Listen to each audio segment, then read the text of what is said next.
High school teachers of Reddit, what is the one thing that you want your students to know that you'd never tell them in person? I can see who you have a crush on in the classroom. I taught after school care / summer school for a year and I want so badly to tell them that. 1. Now is a great time to find out who they are and to stop parroting what they hear other people say. 2. Stop trying so hard to make Jamie like you and be your friend, because even though you and Jamie have been friends since pre-K, people growing apart is normal and Jamie is a manipulative minge muffin. 3. I kept Owen and other troublemakers close to me in class because giving them just a little positive attention was infinitely preferable to giving them all of my attention in a negative light. Plus, maybe they just needed someone to listen and give them one-on-one, which I'm happy to do. 4. It's useless saying it because it's not going to make a difference, but this week's crisis won't matter next year or maybe even next week, and it certainly won't matter on your deathbed. One of the most memorable things a teacher said to me, I'm really glad she did say it to my face. I really like you as a person, but I hate you as a student. My French teacher told me this when I was in high school, during this period where I was really depressed and on the verge of flunking out. Having her be so honest with me and pointing out that I was wasting my potential made me want to do better, and eventually I did. If you are stupid enough to have filmed yourself doing something that can get you in trouble, especially legal trouble, for the love of God don't post it online. Sort of late to this party, but I often want to tell my students to enjoy themselves more and worry less. And I guess I do tell them that pretty often, but what I really wish I could communicate is that it's perfectly natural to break the rules and be a little more reckless at their age. This would be pretty irresponsible of me to tell them, as kids need their teachers to be role models of good impulses, not bad impulses. But sometimes I want to. Kids today seem very frightened of the future and don't want to take chances, especially when it comes to having fun. I don't blame them, based on the environments they are raised in. Also, if they have an A+ in my class, they can make a low F on the final and still wind up with an A. I'd tell my kids that their stupid decision to stay out on the weekdays and not do any work will probably lead to them doing the same thing their parents do and living the same life. All my kids are incredibly low income. Also, their forced helplessness is not their fault, but I wish I could tell them to recognize it and do something about it. Lastly, please, for the love of God, do the fucking reading. It's not hard. I specifically edited it to not be hard. And no, you are not interesting enough to be a famous YouTube blogger. Go to college. I used to teach English to high schoolers in France. Most of my students were really good. A few of them, I would have really liked to say to their faces that they were little shits and need to work on not being such douchebags. Edit. Also, I know Europeans are a bit different with this than Americans, but get real deodorant and wear it every day, Putin. I'd let you get away with so much more if you were actually a decent person who treated others with kindness and respect. Assholes rarely get the benefit of doubt or indifference. I teach middle school in Taiwan. My students are 60% ESL, 30% intermediate English proficiency, and 10% native fluency. Only have 42 students, so this number is pretty on the money. I want to tell them this: I'm not an idiot. When you are ridiculing me in Chinese, I've picked up phrases and know which ones you're using. Don't act surprised when I give you detention for calling me Bendon, Dumbus, or Beiji, idiot. I know what you're saying, ugh. Bendon. Your parents are literally the worst part of my job. Yes, we have a new seating chart, and yes, I sat you next to her because I can tell you have a crush on her. I noticed you try harder on your work when she is around, and to be honest, you two would make a cute couple.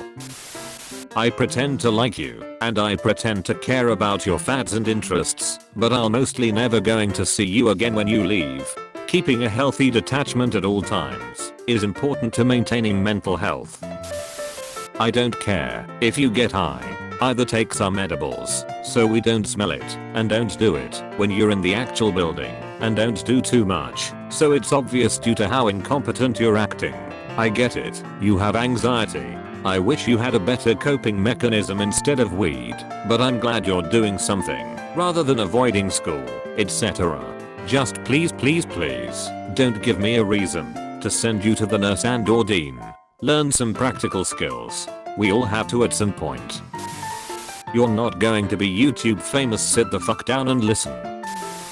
You don't need anything I teach you to be successful in life. Math is about learning to think, not graphing functions and solving equations. Below, people assuming I don't know where the math I teach is used. I promise I do.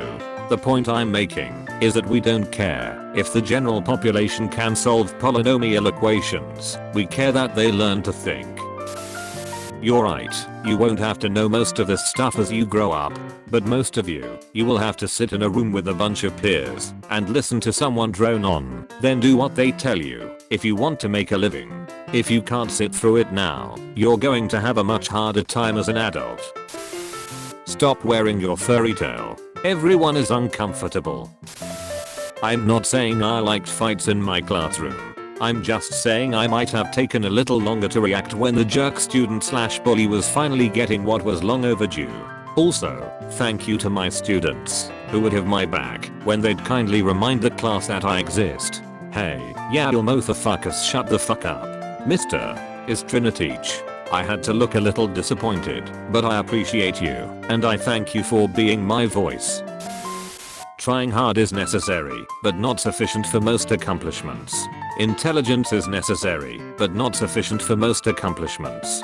I can't tell the sweet, hard-working but unintelligent kid he won't be a doctor. I can't tell the smart but lazy asshole he won't be a doctor. Both end up in my remedial class and blame being in remedial class on mean teachers labeling them. I appreciate childhood is the time for dreams, but it means people make terrible decisions when they don't understand that we just put them at the highest level we think they can pass.